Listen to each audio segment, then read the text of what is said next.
One day in late 1914, what was intended as an important Antarctic expedition started to go badly wrong. On this day began a 2-year nightmare of hardship, catastrophe, and ultimately, heroism of the highest order.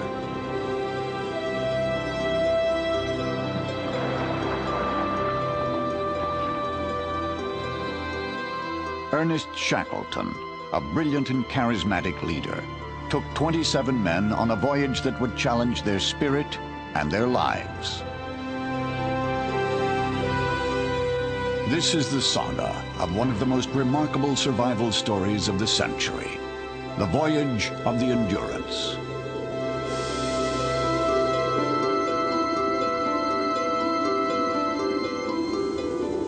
On this early December day in 1914, the ship Endurance is sailing easily through loose pack ice north of Antarctica.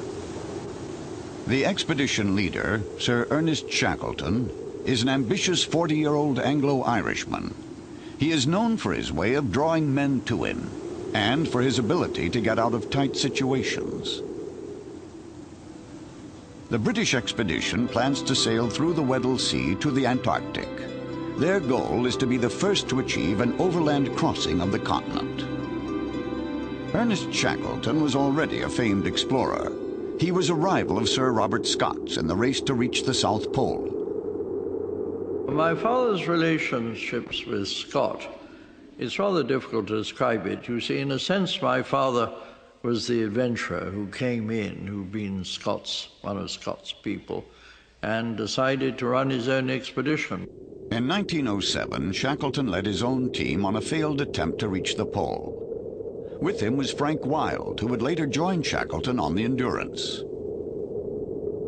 In 1912, Scott beat Shackleton to the pole, though Roald Amundsen had reached it first. Competitive and driven, Shackleton turned his sights instead to the journey over the largely unknown Antarctic.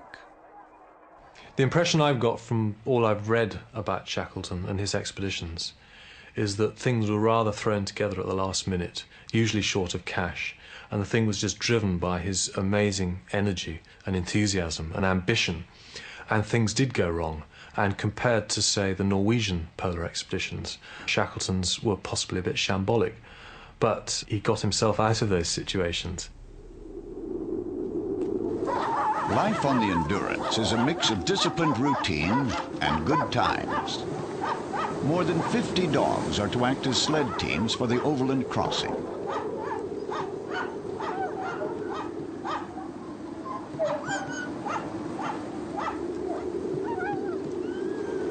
Frank Wild is aboard as captain. Shackleton has an unshakable faith in his second-in-command. He was very dependent on Frank Wild. I would say Wild was a great man in his way. Frank Wild and he, I don't think, had to finish sentences ever. A glance between them would have suggested what was necessary. That fateful summer, there are freak cold temperatures in the Antarctic. The ship's log notes the worsening weather and lack of progress. The Endurance gingerly picks her way through a minefield of heavy floes and bergs. By January 20th, 1915, the Endurance is trapped. Diary of Ship's Carpenter Chippy McNeish, January 24th. Still fast, and no sign of any opening. The pressure is a serious business, and if we don't get out of it soon, I would not give much chance of ever getting away from here. The situation looks grim, yet the men have an abiding faith in the one they call the boss. For scientific leadership, give me Scott. For swift and efficient travel, Amundsen. But when you're in a hopeless situation, when there seems no way out, get down on your knees and pray for Shackleton. After more than a month in the pack, Shackleton decides to try to move the 300-ton Endurance manually into open water. For close to 2 days, the crew works with virtually no rest, exhausting themselves battling against the ice.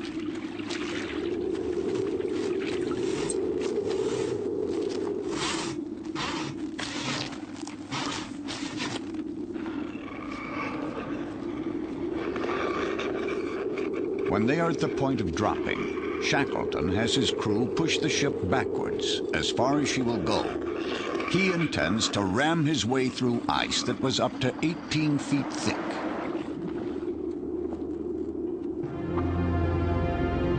While he stands alone on the deck, the ship valiantly plows to within 400 yards of open water, but can go no farther.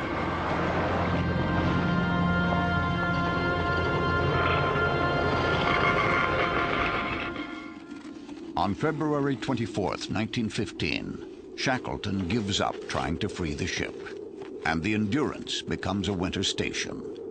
She will drift with the vagaries of the pack ice, which will take her anywhere it wanders. For the most part, the crew accepts it all with good cheer. They still hope that they can eventually complete their mission. The men keep up spirits with games of soccer on the tightly frozen pack, waiting for the ice to open.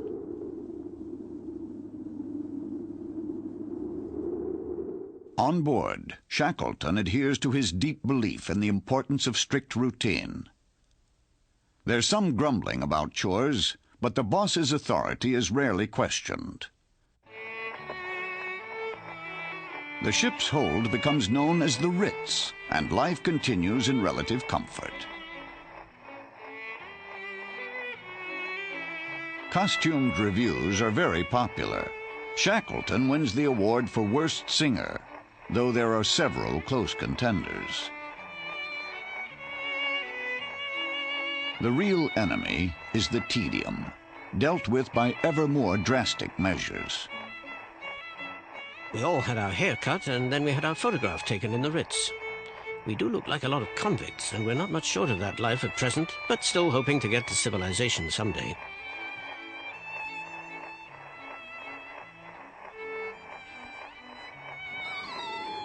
The latest litter of pups is also a diversion, even for gruff old sailors like Tom Crean.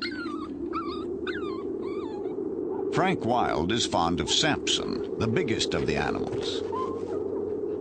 The irrepressible dogs become more and more like pets to many of the men. The complacency is shattered one evening in early April. Millions of tons of ice are being shoved up against the Endurance. Shackleton recalled that ominous night. During the night of the 3rd, we heard ice grinding to the eastward, and in the morning we saw that the young ice was rafted 8 to 10 feet high in places. This was the first moment of the danger that was so greatly to threaten us in later months. I gave orders that accumulations of snow, ice, and rubbish alongside the Endurance should be shoveled away. The enormous efforts to relieve the pressure on the ship are hopeless. Even with her 3-foot-thick hull, the Endurance is at the mercy of far greater powers than she could ever hope to overcome. July 14th, 1915. All hands standing by. We had a slight shock last night. There was a noise under the bottom aft, the same as if the ice had broken up. The boss thinks it was a whale, but I think's different. Shackleton orders a special watch. It is a stressful and exhausting night, and in the morning, the pressure looks even worse. The assaults by the ice continue for weeks. The wind howled in the rigging, and I couldn't help thinking it was making just the sort of sound you would expect a human being to utter if they were in fear of being murdered. Shackleton said at length, "You'd better make up your mind that it is only a matter of time.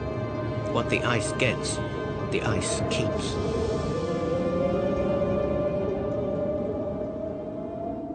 The unrelenting pressure damages the rudder of the ship beyond repair. Wilde and Shackleton are stranded. Trapped for more than 7 months in the pack ice, they are now 1,200 miles from civilization. The crew has no communications and no hope of outside help. They have only Ernest Shackleton. October 18th, 1915. The Endurance has been trapped for 9 months. A wave of pressure causes the ship to keel over 30 degrees in a matter of seconds. Bent and twisted, she begins to leak dangerously. All hands work ceaselessly throughout an interminable night, pumping and repairing the damage. Even blankets are used to try to contain the leak.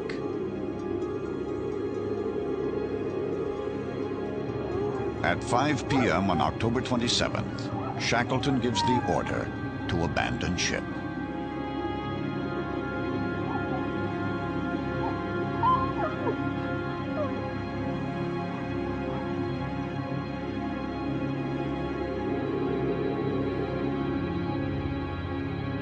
The attack of the ice reached a climax at 4 o'clock. After long months of ceaseless anxiety, after times when hope beat high and times when the outlook was black indeed, the end of the Endurance has come. To his men, Shackleton says simply, "Ship and stores are gone, so now we'll go home." But in his own diary he writes, "I pray God I can manage to get the whole party to civilization." The boss is facing the most crucial test of his life. Shackleton tells his crew that they will head for the nearest supply depot, left behind years earlier on Paulet Island, 346 miles away.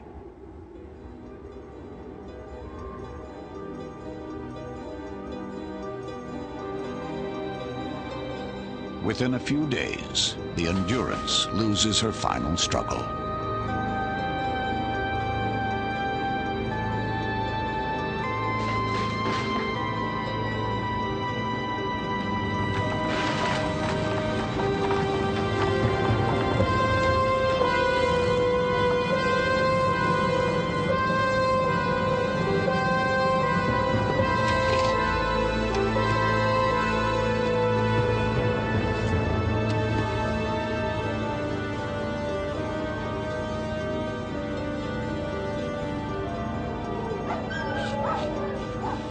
The men attempt to march, but the terrain is impassable.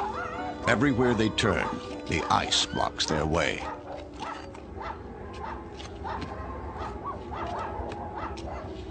I would have thought if anybody had had to take a bet on it, they'd have said, I would have said they were probably 10, 20 to 1 against bringing them back alive. I mean, after all, there they were, sitting in the middle of the Weddell Sea, in the middle of the pack ice, miles from land. It's very difficult to contemplate what the likelihood of their getting back alive were. I would almost have said they were negligible. For the next 6 months, the crew camps on unpredictable and hazardous ice floes. At the beginning, morale stays high.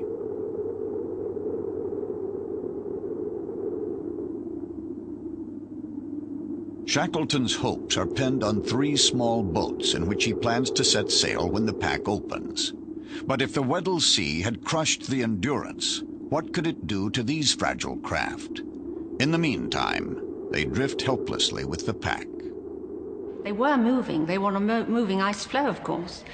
And I suppose Shackleton would have been very, very concerned with keeping it from the men, how desperate their situation was. In time, the supplies become depleted. The men hunt whatever game they can find, but food becomes an obsession. February 1916. The food is pretty well all meat. Seal steaks, stewed seal, penguin steak, stewed penguin, penguin liver, the latter being very good indeed. The cocoa has been finished for some time, and the tea is very nearly done. Even the mild-tempered ship's doctor, James Macklin, is showing the strain. At such times, he wrote his diary in code. I think the boss was a bit improvident not getting all the food in whilst the going was good. It was worth the risk. As the months pass, game becomes scarce. Lunch is 1 biscuit, and 3 lumps of sugar are issued each day. On March 30th, Shackleton orders the men to shoot the surviving dogs. Now they can eat. They come tantalizingly close to Paulet Island, but in the end they drift helplessly past it and its vital supply depot. They have been marooned for 14 months. Yet Shackleton somehow manages to keep his men from sinking into what could become fatal despair. People tell me that 50 times a day, people said, "What do we do now, boss? Okay, boss?" He was known as the boss. And I think they literally had a pattern of activity that he controlled. And when they got to the end of a task, they turned to him, "What do we do now, boss?" The boss has to plan a new course of action after their near miss with Paulet Island. He will aim for Elephant Island instead, 100 miles to the north. The next decision on the morning of April 9th is made for him. At 11 a.m., our floe suddenly split right across under the boats. We rushed our gear onto the larger of the two pieces. Our home was being shattered under our feet. They take to the boats and in a roaring sea begin a dash for Elephant Island. For the next 7 days, they fight a heroic battle. The storms are enormous. They go days without sleep. Thirst becomes overwhelming, and their mouths and tongues are so swollen they cannot swallow food. Leading them through 17 hours of darkness each day is Frank Worsley, Shackleton's brilliant navigator. The temperature was 20 degrees below freezing point. Greenstreet's right foot had got badly frostbitten, but Lees restored it by holding it in his sweater against his stomach. My eyes began to fail me. I could not see or judge distance properly and found myself falling asleep at the tiller. Yet Worsley's uncanny navigation brings the three battered craft to the bleak shores of Elephant Island. The men have not touched solid ground in more than 16 months. For the first time in 3 days, they have a meal and a hot drink. Uninhabited Elephant Island is a desolate and dangerous place. They have one forlorn hope, the whaling station on South Georgia Island, 800 miles to the northeast. Shackleton decides to attempt the almost suicidal journey. The night before he leaves, he writes a note to Frank Wild. April the 23rd, 1916, Elephant Island. Dear Sir, in the event of my not surviving the boat journey to South Georgia, you will do your best for the rescue of the party. You are in full command from the time the boat leaves this island. You can convey my love to my people and say I tried my best. Yours sincerely, E.H. Shackleton.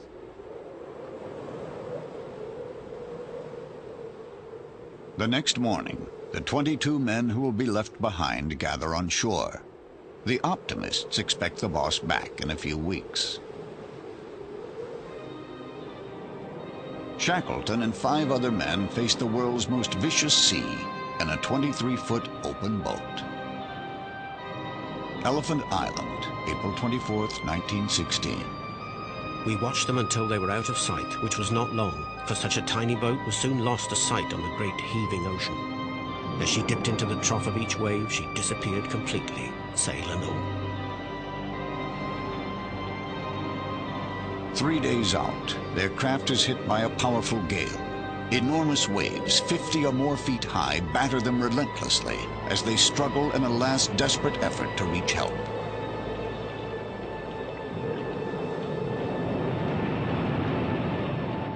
And these men were in this tiny 23-foot boat for 16 days altogether, being tossed around with these wet reindeer clothes and reindeer sleeping bags chafing them, and great wet rocks of ballast bumping against them in huge waves. I mean, they were in storm conditions, gale conditions, virtually for the entire time of the crossing. And I think Worsley only had one chance to take a sighting from the sun to work out their position, and the rest was done entirely on dead reckoning. On May 8th, against all odds, the men sight the South Georgia coast. They spend nearly 2 days trying to make a landing on the island's treacherous shores.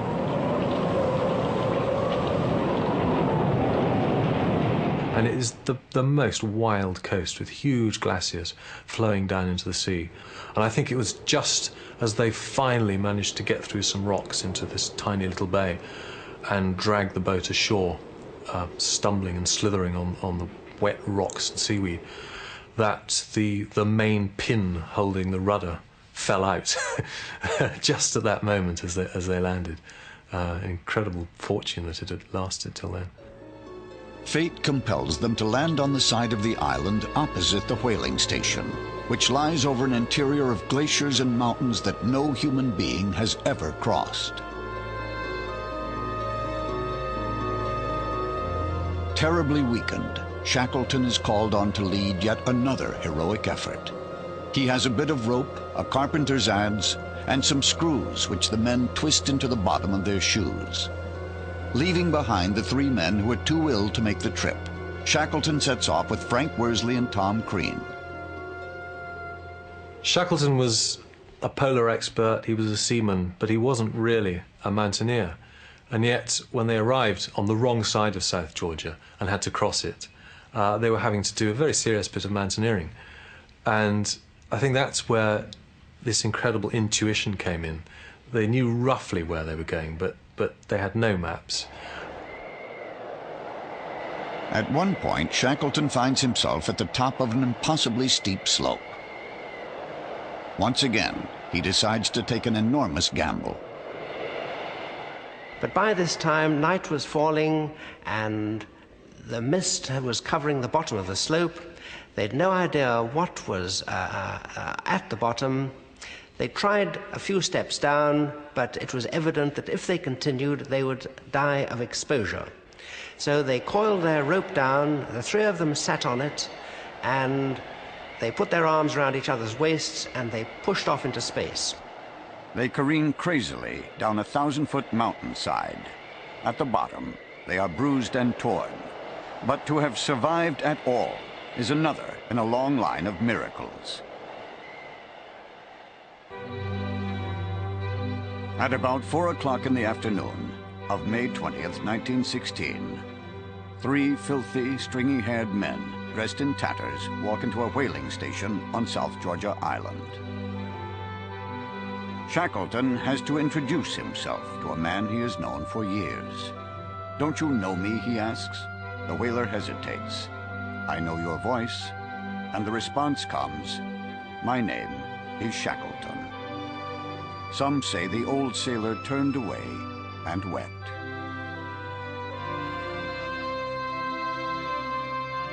Less than 3 days later, Ernest Shackleton leaves South Georgia to return for his men on Elephant Island. It takes him more than 3 months and 4 different attempts. On August 30th, 1916, he finally sights the dismal coast. A signal fire can be seen burning faintly. Shackleton, though, has no way of knowing how many of his men are still alive. Yet on the beach is gathering the entire Elephant Island crew. All 22 men have survived.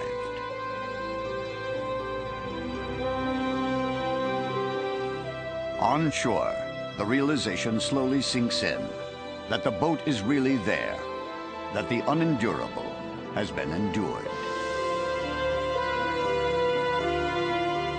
Ernest Shackleton, the boss, has come to take them home.